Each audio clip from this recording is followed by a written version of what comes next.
baik. Oke, Assalamualaikum warahmatullahi wabarakatuh. Selamat pagi, Waalaikumsalam warahmatullahi wabarakatuh. selamat siang Bapak Ibu sekalian.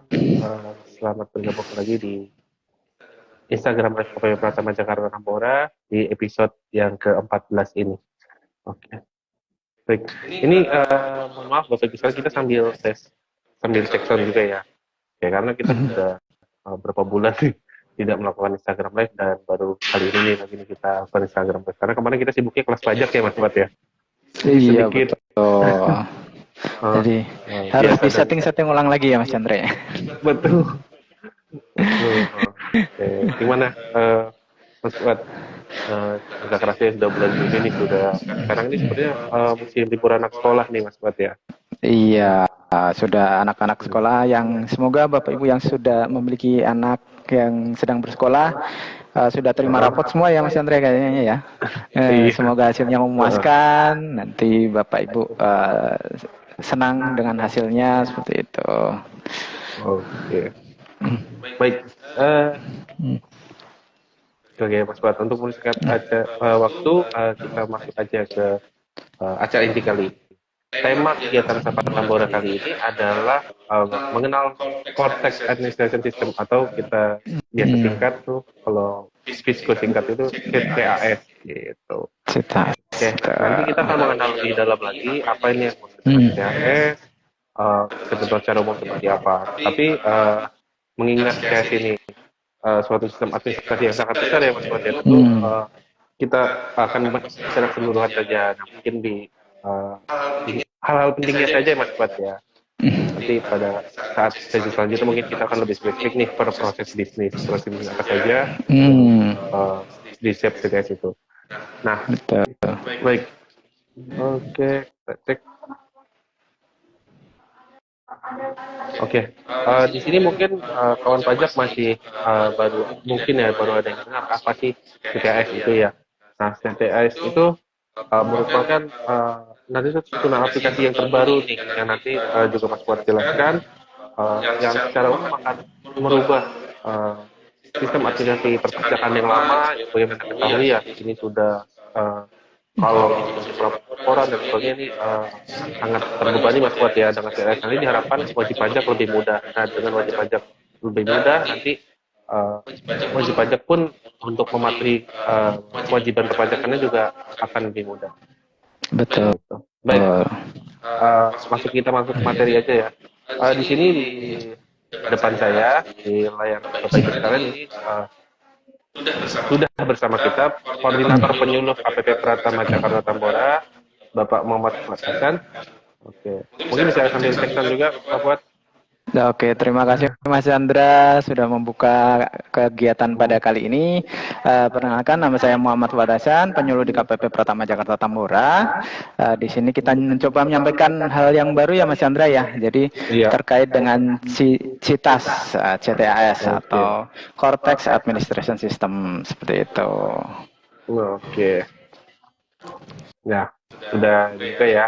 Oke, berarti yang terkena dampak nanti nih atas keberadaan CTS ini bukan hanya wajib pajak, tapi juga DJP juga nih Mas Buat ya. Betul. Jadi Cortex ini kan bisa disampaikan tadi kepanjangannya adalah Cortex Administration System seperti itu ya Mas Chandra. Atau kalau di bahasa Indonesia dikenal dengan nama SIAP atau Sistem Informasi Administrasi Perpajakan. Nah, di SIAP ini sebenarnya merupakan suatu aplikasi baru. Jadi SIAP ini merupakan hasil dari tax reform ya Mas Chandra, reformasi perpajakan yang sudah kita laksanakan beberapa tahun terakhir. Di salah satu perubahannya itu adalah perubahan terkait dengan sistem administrasi yang kita gunakan nantinya seperti itu. Nah, sistem administrasi ini digunakan di dua sisi, baik di sisi wajib pajak juga digunakan bagi kami Fiskus untuk melaksanakan kegiatan kami dalam menata usahakan perpajakan seperti itu. Oke, Bapak Ibu ya. Jadi kurang lebih seperti itu ya. Jadi tidak hanya dari sisi wajib pajak, tapi CS ini juga akan membawa perubahan ya dan dampak yang besar juga bagi Fiskus. Nah, Sebenarnya tadi kan Mas Fuad sebenarnya sudah spill nih latar belakangnya. Cuman kita tanya lagi ya supaya memperjelas. Sebenarnya apa sih yang melatar belakangi dibuatnya CTAS ini, Pak Fuad? Oke, terima kasih Mas Chandra. Untuk sebenarnya kan latar belakangnya kita sudah menjalankan tax reform tadi ya, saya sampaikan tax reform. Salah satu yang berubah di sisi administrasinya, aplikasi, maaf saya koreksi. Nah, aplikasi yang kita gunakan itu saat ini sudah berjalan kurang lebih dari 15 tahun Bapak Ibu. Jadi dengan adanya perkembangan ini semuanya serba elektronik seperti itu ya. Nah, kita memerlukan suatu tools yang memang bisa digunakan oleh kami bagi pegawai maupun bagi wajib pajak untuk mempermudah sarana administrasi perpajakannya seperti itu.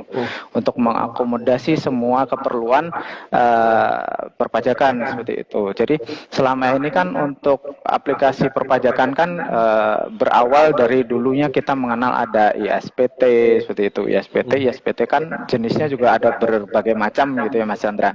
Nah saat ini ISPT sudah beralih menjadi yang namanya DJP Online. DJP Online ini pun sebenarnya dia merupakan induk dari beberapa aplikasi yang berdiri sendiri seperti untuk pendaftaran kita masih menggunakan sebenarnya e-registration. E-registration itu sebenarnya dilingkan ke DJP Online atau ke pajak.go.id, tapi sebenarnya itu sendiri kan ya. Kemudian ada juga terkait dengan permohonan ada sendiri, terkait dengan pembayaran kita mengenal ada e-billing seperti itu. Nah, nantinya semua aplikasi ini kita lebur jadi satu Mas Chandra dengan menggunakan CITAS ini, Cortex Administration System seperti itu. Jadi kita harapkan nanti dengan adanya CITAS ini bisa mempermudah para wajib pajak ini dalam melaksanakan kewajiban perpajakannya lagi seperti itu. Oke, baik. Oke. Jadi yang sebelumnya itu aplikasinya terpencar-pencar Mas Fuad ya, ada e-faktur, ada tadi e-registration dan DJP online yang di dalamnya pun masih banyak aplikasi lainnya ya, dan nanti bisa menjadi satu seperti itu ya. Betul. Ya, baik. Kan kalau untuk PPN kita ada e-faktur seperti itu kan itu masih aplikasi yang terpisah seperti itu Mas Chandra. Untuk pelaporan PPN juga web e-faktur seperti itu. Ya. Baik. Oke, berbicara tentang tadi kan Pak Fuad sudah sampaikan nih e-reg, e-faktur, DJP online. Nah, itu kan kurang lebih proses bisnis DJP ya. Betul. Nah, berbicara tentang proses bisnis nih, seperti yang Pak Fuad sampaikan tadi, proses bisnis apa saja yang terdapat dalam CTAS? Betul. Kalau dalam CTAS sendiri sebenarnya dia kan merangkum 21 proses bisnis ya, perubahan proses bisnis seperti itu. Tetapi yang benar-benar ya, ibaratnya terkait dengan wajib pajak itu kita mengenal nantinya ada TAM, Taxpayer Account Management. Nah, di Taxpayer Account Management ini setidaknya mencakup 5 proses bisnis nantinya dimanfaatkan oleh wajib pajak. Terkait dengan mulai dari pendaftaran atau proses bisnis registrasi, baik itu pendaftaran PWP, PKP, kemudian ada proses bisnis pembayaran sendiri yang sebelumnya kita menggunakan e-billing. Kemudian ada juga proses bisnis terkait dengan pelaporan SPT, terus ada proses bisnis layanan perpajakan, kemudian taxpayer account management itu sendiri. Jadi ada 5 proses bisnis yang terkait langsung dengan wajib pajak seperti itu. Oke, baik.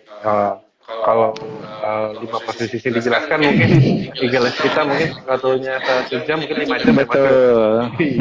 Mungkin nanti kita kasih gambaran secara umum dan hal yang penting nih yang mungkin wajib pajak perlu ketahui, karena nanti semoga masih ada part-part selanjutnya ya Pak Fuad ya, terkait untuk setiap proses bisnisnya. Baik. Oke, kita semakin spesifik Pak Fuad ya. Mungkin Pak Fuad bisa jelaskan secara singkat contoh keunggulan apa saja dari proses bisnis tadi. Mungkin boleh disampaikan keunggulan dari proses registrasi misalnya. Nah, oke. Terkait registrasi sendiri itu memang banyak ada perubahan ya Mas Chandra ya. Yang sebelumnya misalnya kita registrasi itu wajib mendatangi ke KPP terdaftar sesuai dengan domisilinya. Kemudian untuk pendaftarannya juga bisa dilaksanakan secara online gitu kan ya. Nah, untuk dengan adanya CITAS ini nantinya kita wajib pajak ini bisa mendaftar di beberapa lokasi. Jadi kita sebenarnya menyediakan 3 tools. Jadi bisa melalui klik itu wajib pajak mengakses sendiri ke portal wajib pajaknya yang kita sebut TAM tadi, Taxpayer Account Management, atau bisa melalui call, contact center, atau dengan counter. Counter itu datang ke KPP. Nah, untuk KPP-nya pun saat ini kedepannya untuk yang CITAS ini, KPP-nya tidak hanya dibatasi di KPP terdaftar saja. Jadi misalnya saya domisilinya di Jakarta, tapi pengen mendaftarkan diri karena saya kebetulan lokasinya ada di Tangerang misalnya, bisa langsung di KPP Tangerang seperti itu. Jadi tidak dibatasi lagi untuk KPP-nya harus sesuai dengan domisili seperti itu. Nah, ini juga berlaku untuk permohonan lain, misalnya untuk perubahan data, perubahan jenis usaha, penghapusan misalnya ataupun pencabutan PKP seperti itu, nantinya bisa dilaksanakan di manapun, KPP manapun seperti itu. Nah, nantinya juga akan ada yang kita sebut taxpayer portal tadi. Taxpayer portal ini merupakan aplikasi yang nantinya menggantikan mekanisme IREG atau e-registrasi yang pada saat ini digunakan seperti itu. Jadi wajib pajak bisa langsung mengakses ke taxpayer portalnya, nanti pendaftaran NPWP-nya bisa langsung dari situ. Jadi tidak hanya di satu web itu nantinya tidak hanya digunakan untuk registrasi saja, tapi untuk pelaksanaan kewajiban hak dan kewajiban perpajakan wajib pajak mulai dari saat pendaftaran NPWP sampai dengan nanti misalnya dihapuskan NPWP-nya seperti itu. Jadi kita hanya berkutat di satu aplikasi itu saja. Gitu. Oke, wow, keren sekali ya aplikasinya. Dan ini sih sebenarnya kita harapkan untuk segera launching ya Pak Fuad ya, Betul. agar wajib pajak juga lebih mudah. Karena untuk kita sebagai penyuluh nih, kami berdua itu suka mendapatkan komplain juga. Karena wajib pajak kadang lupa nama webnya itu apa untuk melaksanakan lapor ini. Betul. Baik, itu dengan nanti satu jendela gitu kan. Wajib pajak tinggal memilih dia ingin melaksanakan kewajiban perpajakan. Betul. Gitu. Iya. Termasuk pendaftaran ya Pak Fuad. Termasuk pendaftaran. Okay. Betul. Lalu kalau untuk pembayaran, probis pembayaran itu bagaimana Pak? Nah, untuk probis pendaftaran sendiri, saat ini kan kita mengenal pembayarannya menggunakan e-billing ya Bapak Ibu sekalian ya. Jadi ada aplikasi atau satu menu di DJP Online itu yang namanya e-billing. Itu untuk membuat billing pada saat wajib pajak akan melaksanakan pembayaran. Nah, kedepannya dengan adanya CITAS ini ada beberapa kelebihan yang bisa digunakan Bapak Ibu. Jadi untuk billing saat ini kan kita membuat billing untuk satu jenis pajak, untuk satu masa pajak seperti itu ya.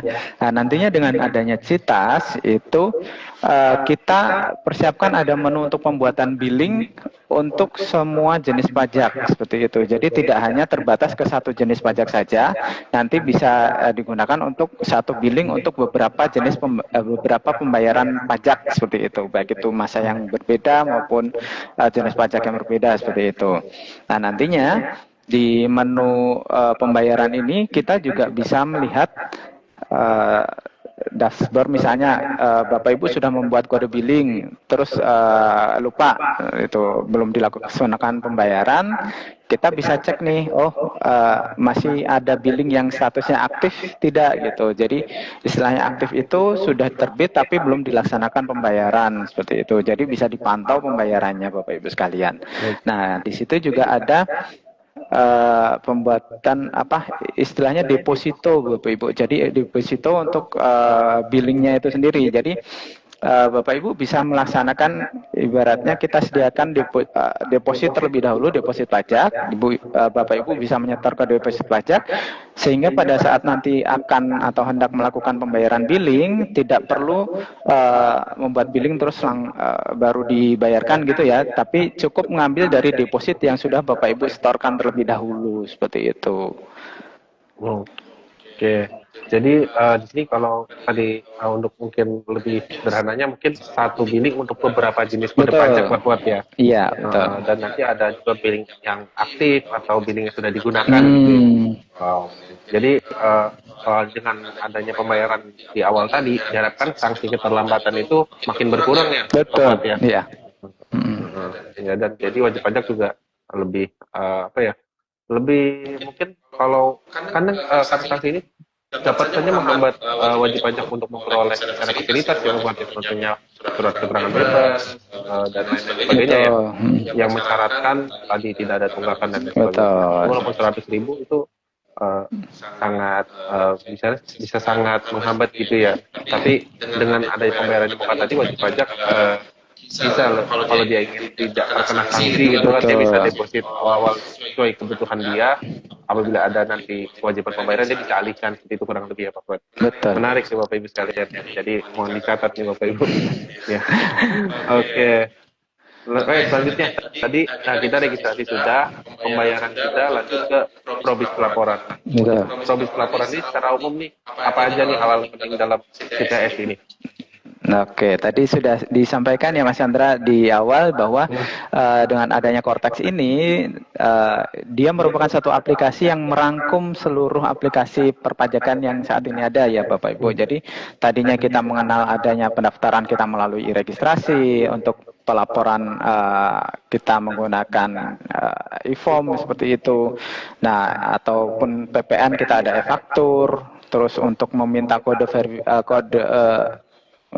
nomor seri faktur kita menggunakan aplikasi Innova lagi. Jadi terlalu banyak aplikasi yang kita gunakan untuk sarana pelaporan atau pelaksanaan kewajiban perpajakan saat ini. Nah, dengan adanya CITAS ini nanti cukup mengakses satu aplikasi saja, dan di situ sudah terdapat semua jenis aplikasi yang tadinya ada ini dirangkum dalam satu aplikasi, sehingga nanti Bapak Ibu lebih mudah dalam pelaksanaan kewajiban perpajakannya seperti itu. Nah, juga terkait dengan pelaporan SPT orang pribadi, tadinya kan kita mengenal ada 3 jenis formulir ya Bapak Ibu ya, 1770 yang untuk tahunan ya, 1770S, SS, dan 1770 yang biasa seperti itu. Nah, nantinya dengan adanya CITAS ini sebenarnya formulirnya nanti hanya ada satu Bapak Ibu, satu jenis formulir saja. Jadi supaya tidak membingungkan, cuma nanti perbedaannya hanya pada saat pengisian itu dia sifatnya hampir mirip dengan yang 1770S yang dengan panduan ya Mas Chandra ya. Jadi sifatnya kalau nanti ada pertanyaan, kemudian apabila misalnya ada penghasilan final, nah, nanti baru diarahkan ke formulir pengisian PPh finalnya seperti itu. Tapi kalau nggak ada nanti langsung di skip seperti itu. Jadi cukup satu formulir saja, dan diharapkan nanti dengan adanya formulir ini nanti untuk pelaporannya itu lebih jelas semuanya seperti itu. Kemudian ada lagi untuk nomor seri faktur, terutama yang PKP ini, statusnya PKP. Tadinya kan nomor seri faktur itu diajukan oleh PKP sendiri melalui web Innova ya, Innova e-faktur.pajak.go.id, dan itu harus approve sampai dengan nanti terbit jatah nomor seri fakturnya, dan itu pun masih harus di-input lagi nanti di aplikasi tax invoice-nya seperti itu. Nah, untuk CITAS ini nantinya nomor seri faktur tidak perlu diajukan lagi Mas Chandra. Jadi cukup nantinya nomor seri faktur itu akan terisi atau tergenerate otomatis dari aplikasinya seperti itu. Jadi tidak perlu mengajukan terus. Nah, untuk pelaporannya juga nantinya wajib pajak kan selama ini harus meminta bukti potong nih. Jadi bukti potong harus diterima dulu, nanti baru diinput sesuai dengan bukti potongnya. Nah, kalau untuk di CITAS ini untuk data bukti potongnya itu sudah tersedia Bapak Ibu. Jadi kalau memang sudah dipotong oleh pemberi kerja misalnya, nah itu data pemotongan itu akan otomatis muncul di akunnya Bapak Ibu sekalian. Jadi tinggal nanti ditarik datanya saja seperti itu. Oke. Baik, sebenarnya hal seperti itu yang diharapkan oleh wajib pajak ya. Betul. Oleh wajib pajak Bapak Ibu sekalian nih, para sahabat Tambora nih.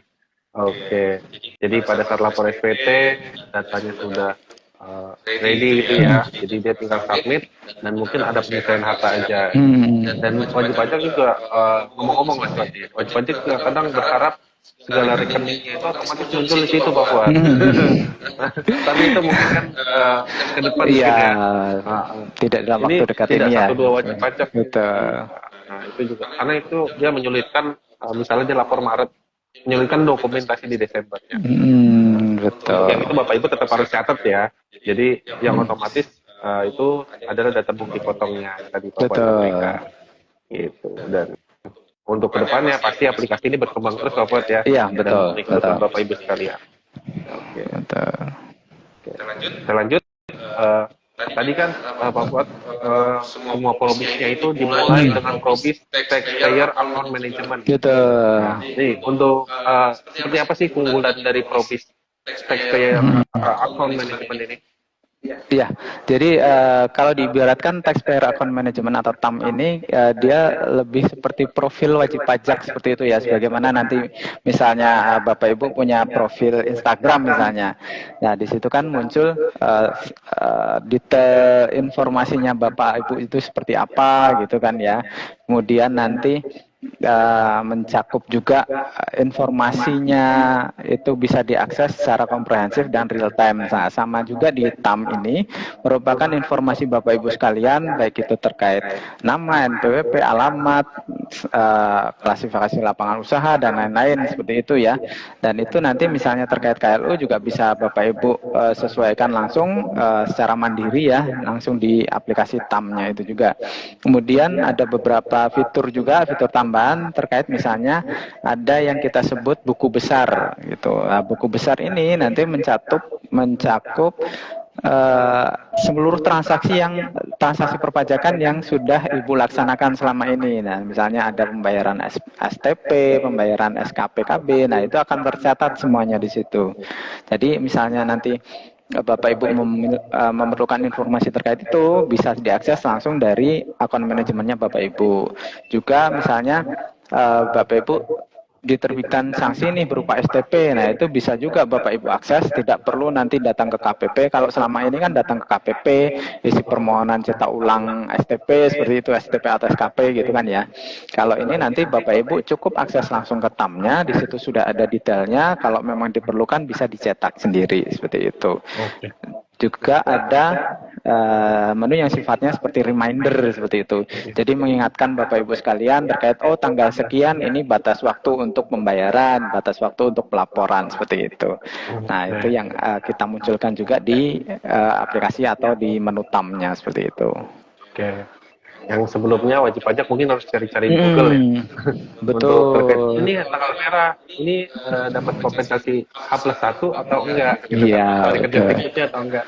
Oke. Tapi untuk yang sebenarnya untuk yang sekarang sudah diokomodir ya Bapak Ibu ya di pajak.go.id ya. Betul. Nah, tersebar nih Bapak Ibu yang bagi yang nggak tahu kan, rupanya ada di pajak.go.id ya. Iya, jadi semuanya sebenarnya sudah ada ya Mas Chandra, cuman tersebar nih untuk keperluan ini kita gunakan aplikasi ini, untuk yang ini pakai ini. Nah, nantinya kita gabungkan di satu aplikasi atau satu web saja seperti itu. Oke, baik. Nah, oke. Tadi akun manajemennya sudah. Lanjut kita ke probis selanjutnya, itu adalah probis layanan perpajakan. Hal-hal baru apa aja nih yang ada di probis layanan perpajakan? Iya, terima kasih Mas Chandra. Jadi di menu layanan perpajakan itu prinsipnya nanti ada 3 layanan ya Bapak Ibu. Terkait yang pertama itu layanan administrasi perpajakan. Mungkin saat ini Bapak Ibu sudah ada juga di menu DJP online itu terkait layanan administrasi perpajakan, misalnya menu pemindah bukuan, permohonan KSWP seperti itu. Nah, itu nanti tetap kita akomodasi di aplikasi yang barunya seperti itu. Kemudian ada juga layanan tambahannya, yaitu terkait dengan layanan informasi. Misalnya layanan informasi selama ini sih sudah dimunculkan sebenarnya di pajak.go.id ya Mas Chandra ya. Misalnya terkait dengan live chat seperti itu. Lah nanti kita kembangkan lagi di situ ada terkait dengan penerimaan produk layanan administratif dan lain-lain. Kemudian ada juga terkait dengan layanan edukasi. Nah, ini suatu hal yang baru Bapak Ibu. Jadi kita tambahkan apabila Bapak Ibu memerlukan layanan edukasi misalnya terkait ingin memahami sesuatu hal terkait materi edukasi misalnya PPH.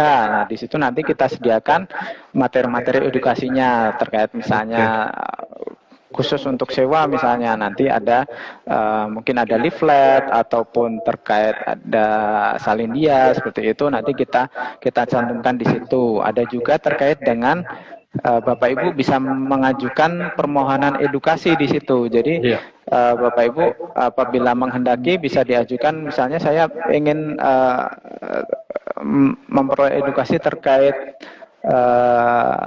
apa kemarin royalti misalnya jenis seperti itu. Nah, itu bisa diajukan di layanan edukasi, ataupun misalnya Bapak Ibu ingin mengikuti kelas pajak KPP misalnya, di situ bisa digunakan juga untuk reservasi kelas pajak atau mendaftar di kelas pajaknya seperti itu. Jadi ada tiga menu tadi ya, Mas Chandra ya. Baik. Oke, ini hal yang baru nih untuk edukasi ya. Sebenarnya untuk edukasi sebenarnya sudah ada juga di pajak.id, cuma kurang efektif ya. Betul. Karena tingkat akses wajib pajaknya itu rendah. Nah, mungkin ke depan bagus tuh Pak Fuad tuh kalau misalnya wajib pajak tiba-tiba dapat notif bahwa akan ada kelas pajak. Jadi yang biasanya kan kita kan punya keterbatasan di KPP untuk mengundang Pak Fuad ya. Misalnya kita bisa mengundang mungkin 1000 WP untuk satu kegiatan. Nah, untuk dengan ada notifikasi tersebut, wajib pajak bisa klik nih kalau dia ingin join. Jadi efektif juga Bapak Ibu sekalian. Oke, baik. Kita ke selanjutnya nih, dari setiap proses tadi kan punya banyak fitur ya yang dapat mempermudah wajib pajak, terutama dalam melaksanakan dan kewajiban perpajakannya. Nah, jadi sebenarnya yang intinya ini mulai berlakunya kapan, Pak? Iya, kalau ditanya mulai berlakunya, sebenarnya kemarin sudah ada beberapa kali revisi ya Mas Andre ya. Iya. Sebenarnya kita menunggu kesiapannya terlebih dahulu. Untuk yang terakhir kita dapat informasikan itu diharapkan bisa berlaku di 1 Juli 2024 ini. Cuman kita juga sedang menunggu terkait uji coba aplikasi ini dulu. Jadi saat ini masih dalam tahapan uji coba aplikasi Bapak Ibu. Jadi sebenarnya aplikasi itu sudah selesai di awal akhir tahun 2023 kemarin. Cuman kemarin kan ada kita harapkan bagi wajib pajak itu dilaksanakan proses validasi terlebih dahulu seperti itu kan, untuk migrasi ke CITAS ini menjadi lebih mudah seperti itu. Nah, terakhir kita dapatkan infonya itu berlaku 1 Juli 2024 seperti itu. Baik. Kita berharap tidak ada kendala Pak Fuad ya. Nanti kalaupun nanti ada perubahan dan sebagainya, pasti nanti disampaikan ke Bapak Ibu. Betul. Nah, makanya bagi Bapak Ibu yang belum follow akun Instagram @pajaktamburan bisa segera follow, atau juga Bapak Ibu bisa follow @dirjenpajak.ri, itu sama ya Bapak Ibu ya. Betul, supaya Bapak Ibu juga dapat informasi terupdate-nya ya Mas Chandra ya. Itu. Karena ini aplikasi yang tadi Pak Fuad kan ceritakan sangat kompleks gitu ya, menggabungkan beberapa aplikasi dan perlu dipikirkan juga tingkat keamanannya. Betul. Ya. Dan ini pasti para pimpinan di DJP tentu berhati-hati juga ya, agar tidak menyulitkan masyarakat juga seperti itu Bapak Ibu sekalian. Jadi kita harapkan tidak ada kendala, dapat segera mengisi. Amin. Baik. Amin. Oke. Jadi gampang banget ya untuk pelaksanaan kewajiban perpajakan di masa depan Bapak Fuad ya, dengan adanya satu aplikasi wajib pajak dapat lebih mengetahui hak dan kewajibannya. Kalau masih ada WP yang mengalami kendala misalnya seperti pemadanan di KPWP, dan tentunya nanti bisa di segera konsultasi ya. Tadi kan Bapak sebut banyak WP yang belum melakukan pemadanan di KPWP ya untuk periode Januari sampai Juni ya, dan kurang lebih mungkin sekitar kurang lebih 20% ya Bapak ya, atau 20% ya. Nah, jadi Bapak Ibu yang masih terkendala pemadanan di KPWP ini seperti ini gimana Pak Fuad? Oke, kalau Bapak Ibu ada kendala terkait pemadanan ikan PWP, itu bisa langsung berkonsultasi aja ke KPP terdekat ya Bapak Ibu ya, atau bisa juga melalui live chat di pajak.go.id, ataupun bisa menghubungi rekening pajak di 1500200 seperti itu. Nah, Bapak Ibu juga tidak perlu khawatir karena setiap layanan administrasi perpajakan itu tidak dipungut biaya. Sudah. Oke, baik. Oke, ini mohon maaf Bapak Ibu sekalian ya, terputus karena ada kendala jaringan di sini ya. Oke, baik. Oke, Ya, baik. semoga Semoga keputusan ini tidak tidak ini ya ini ya mengurangi pemahaman mengurangi Bapak Ibu pemahaman sekalian Bapak Ibu terkait sekalian CPAS. terkait Oke, CPAS. baik. Baik. Tadi mungkin Tadi kita mungkin kita ulangi lagi Pak ulangi Project lagi dari pemadanan dari NIK NPWP.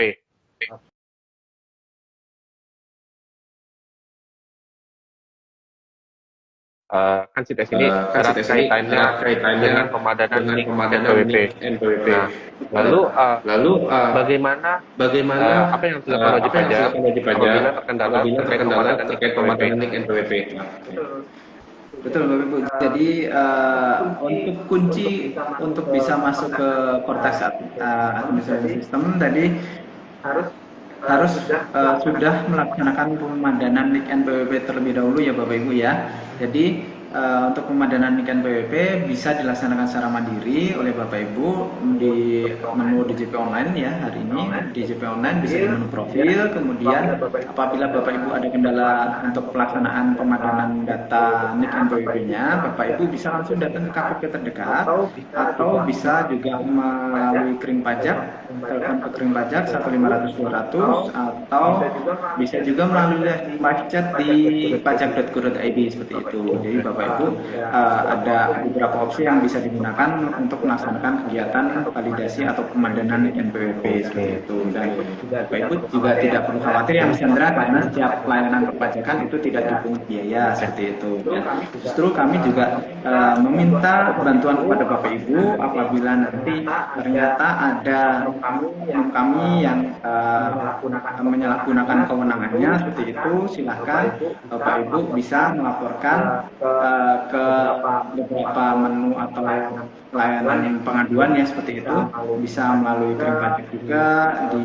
email pengaduan@pajak.go.id juga bisa, atau melalui website di pengaduan.pajak.go.id itu juga bisa, atau bisa juga melalui whistleblowing system di Kementerian Keuangan wise.kemenko.go.id seperti itu. Jadi kalau di kantor KPP ini Bapak Ibu pelaksanaan tentunya bukan banyak tulisan ya segala jenis pelayanan tidak dipungut biaya. Bapak Ibu nggak usah khawatir. Untuk segala jenis pelayanan di KPP, Pratama, seluruh Indonesia itu yang tidak dipungut biaya. Apalagi di Tapora ya, tidak ada lagi. Karena masih ada waktu yang bertanya, apakah ini biayanya berapa? Nah, tentu tidak ada biaya. Baik. Nah, kita lanjut lagi ke pemadanan NIK NPWP. Nah, biasanya wajib pajak kan tadi dapat secara mandiri ya. Lalu apa saja jadi kendala nih biasanya? Kenapa sih NIK NPWP itu nggak valid? Kenapa nggak otomatis? Dari kalian sih dari DJP. Nah, biasanya apa sih yang menyebabkan nggak otomatis seperti itu, Bapak? Ya. Jadi kan prinsipnya untuk pemadanan NIK NPWP itu ada beberapa yang sudah kita laksanakan juga secara jabatan ya Mas Chandra ya. Apabila nanti datanya itu sudah ditemukan oleh kantor pusat Direktorat Jenderal Pajak, biasanya sih sudah kita laksanakan pemadanan terlebih dahulu. Jadi pemadanannya secara jabatan. Nah, untuk pemadanan secara jabatan itu tidak serta-merta kita laksanakan secara jabatan seperti itu ya Bapak Ibu, tapi tetap melalui verifikasi dari wajib pajaknya juga. Itu makanya ada beberapa status untuk validasi nih. Jadi ada yang perlu dimutakhirkan seperti itu, ada juga yang valid, ada yang belum valid seperti itu. Nah, kalau belum valid ini untuk status NPWP yang NIK-nya itu belum ditemukan di database kami seperti itu. Kalau untuk valid jelas untuk status yang NIK-nya itu sudah tervalidasi dengan NPWP. Sedangkan untuk yang perlu dimutakhirkan itu biasanya yang kita laksanakan pemutakhirannya secara jabatan. Jadi memerlukan validasi atau proses terlebih dahulu kepada wajib pajaknya melaksanakan validasinya. Kalau terkendala di situ biasanya kenapa? Ada juga beberapa kasus misalnya NPWP pada saat pendaftaran dulu belum menggunakan KTP yang menggunakan NIK baru seperti itu, atau belum KTP elektronik yang Chandra. Jadi pada saat pendaftaran NPWP-nya dulu masih belum KTP elektronik sehingga masih menggunakan NIK lama, dan pada saat sudah diterbitkan KTP elektroniknya ternyata ada satu dan yang hal mungkin sudah diterbitkan juga atau sudah pernah mendaftarkan diri juga untuk memperoleh NPWP secara mandiri ya, ataupun bisa juga diterbitkan karena satu dan yang hal seperti itu. Nah, misalnya diterbitkan karena kepengurusan pinjaman seperti itu ya Mas Chandra ya. Biasanya sih atau kemarin pada saat COVID itu ada Bansos. insentif dari pemerintah. Nah, biasanya di situ ada juga yang diterbitkan NPWP secara jabatan seperti itu. Nah, bisa jadi NPWP NIK-nya ini sudah terdaftar dengan NPWP yang lain, atau bisa jadi kasusnya NPWP-nya juga ganda. Jadi memiliki NPWP terus wajib pajak juga mendaftarkan diri di KPP lain atau di tempat domisili yang lain seperti itu. Kalau dulu sebelum adanya KTP elektronik, hal itu memang secara aplikasi dimungkinkan ya Mas Andrea ya. Dan kemungkinannya tadi tidak bisa dilakukan validasi karena NPWP-nya atau NIK-nya itu sudah terdaftar atau sudah tervalidasi untuk NPWP yang lain gitu. Makanya kalau ada kasus seperti ini kita harus kemungkinan memang harus dilaksanakan validasinya di KPP loh. Jadi di KPP langsung nanti Bapak Ibu letakkan dokumen-dokumen pendukungnya, bisa KTP, terus KK seperti itu ya, KK, NPWP-nya. Nah, kalau ternyata NPWP-nya nanti ganda, diputuskan mana yang akan digunakan terlebih dahulu. Oke. Baru kita validasi dengan NPWP yang sesuai. Sebenarnya hal ini juga berlaku misalnya tipe nama ya, atau misalnya di KTP-nya ada gelar Papua ya. Itu bagaimana tuh? Gimana cara merubahnya? Ke KPPK atau bagaimana? Ya, prinsipnya karena untuk kegiatan validasi NPWP ini biasanya kita ambil datanya dari data kependudukan ya Mas Chandra. Jadi biasanya apabila ada kendala di situ karena mungkin misalnya nama tidak sesuai seperti itu, sebisa mungkin untuk status untuk pengetikan penulisan namanya itu sesuai dengan yang tercantum dalam KTP ya Mas Chandra ya. Seperti itu. Jadi disesuaikan dengan KTP-nya karena kita memandang memang yang valid itu data kependudukan. Bisa jadi pada saat pendaftaran NPWP dulu menggunakan data KTP-nya kan belum KTP elektronik, jadi patokannya tetap KTP elektronik yang terbaru seperti itu. Jadi datanya harus sesuai dengan KTP elektroniknya. Oke, baik. Jadi kalau KTP-nya ada gelar, berarti yang di NPWP-nya perlu perubahan data menambahkan gelar gitu ya. Atau kalau misalnya kamu mau pakai gelar, tentunya KTP elektroniknya dulu ya,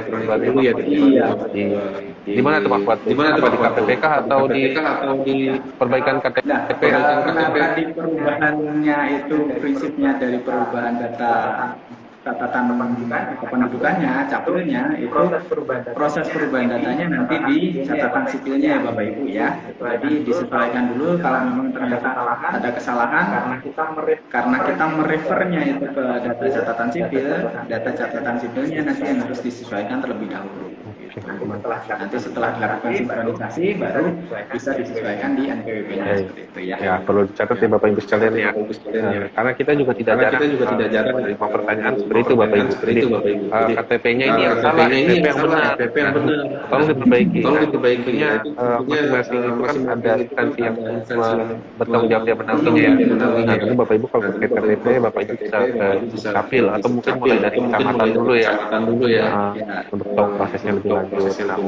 Nah, untuk NPWP, Bapak Ibu bisa langsung ke KPP Tambora.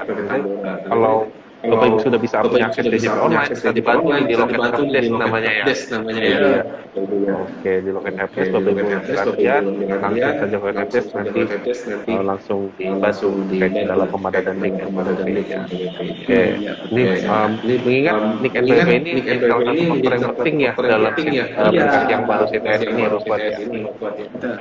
Makanya biasanya kita juga berpesan tidak bosan-bosannya berpesan kepada wajib pajak untuk melakukan kegiatan validasi NIK NPWP terlebih dahulu seperti itu. Kemudian untuk bagi pemberi kerja yang dia mempekerjakan karyawan banyak, itu juga tentunya kita encourage mereka untuk melaksanakan validasi NIK NPWP terlebih dahulu bagi para karyawannya. Oke, baik.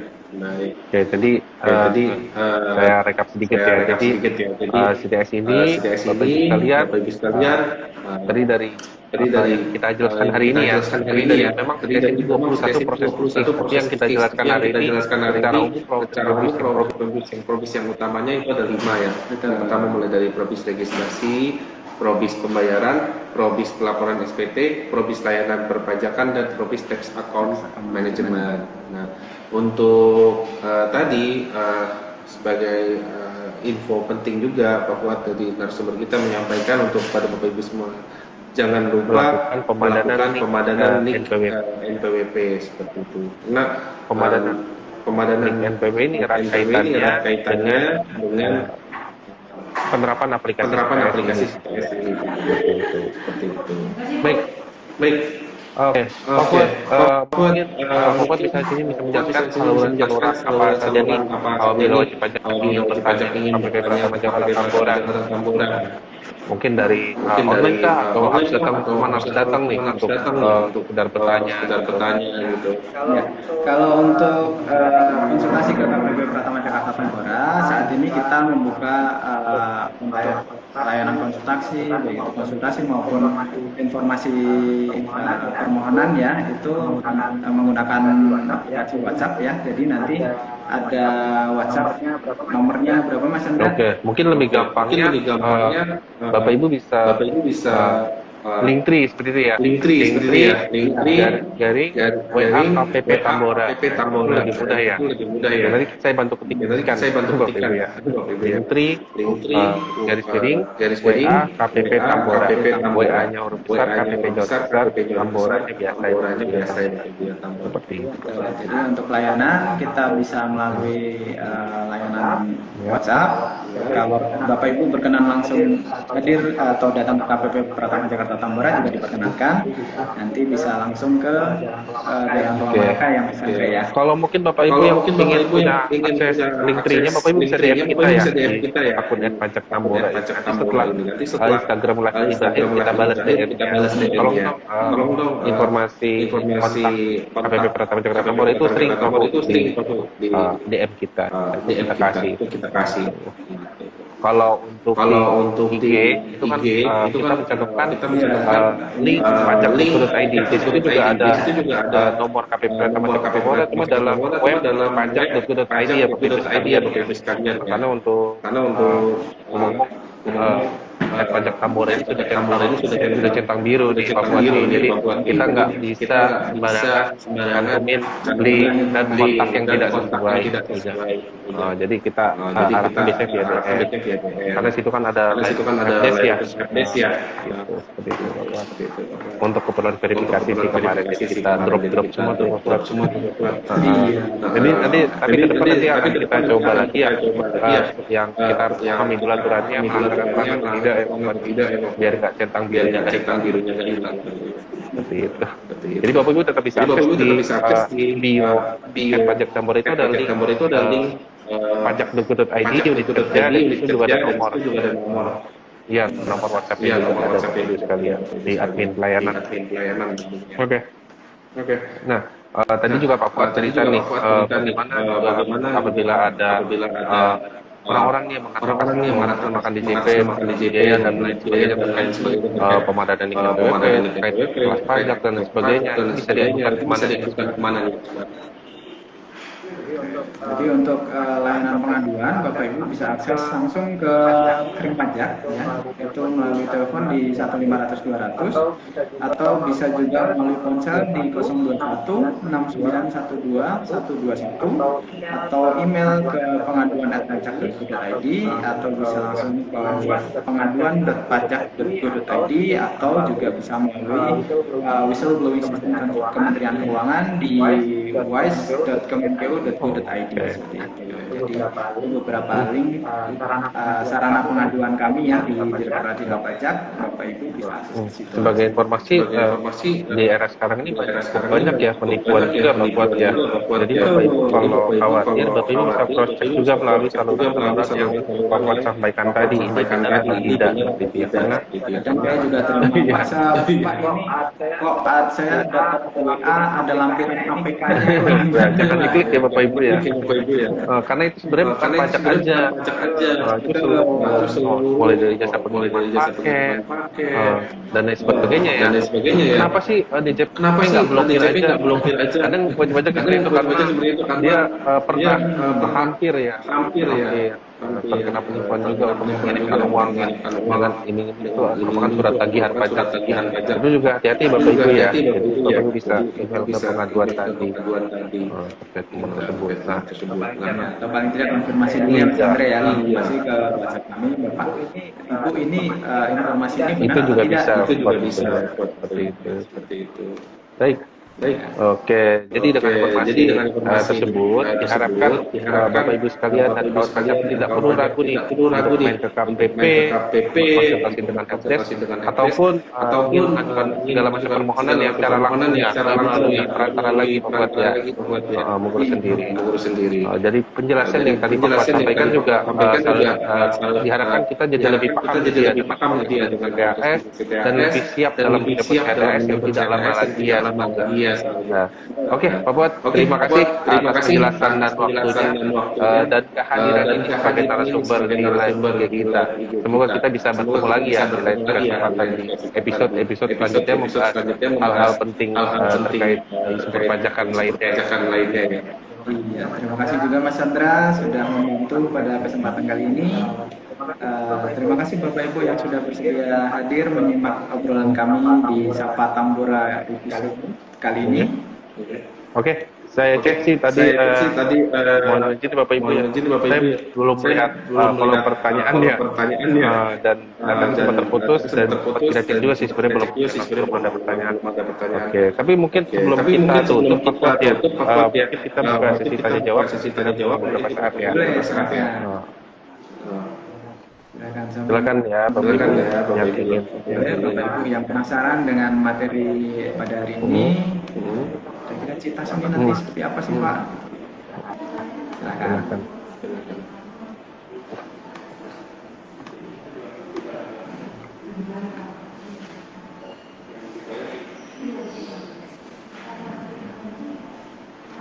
Baik, sepertinya belum ada pertanyaan.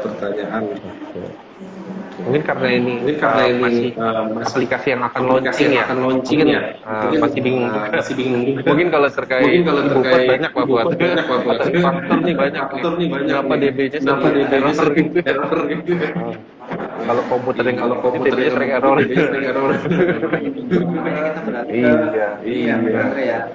Web ya. Jadi nantinya kan kalau web kan kelebihannya ya jelas dia tidak perlu data gitu kan ya. Spek komputer itu menjadi nomor sekian ya Pak Fuad ya, walaupun Jadi kalau misalnya aplikasinya terpusat di sana kan kita juga nggak perlu, kalau aplikasi Ekaptur saat ini kan biasanya kita setiap kali ada update update lagi gitu kan ya. Dan auto update-nya suka bikin error DB beberapa komputer ya.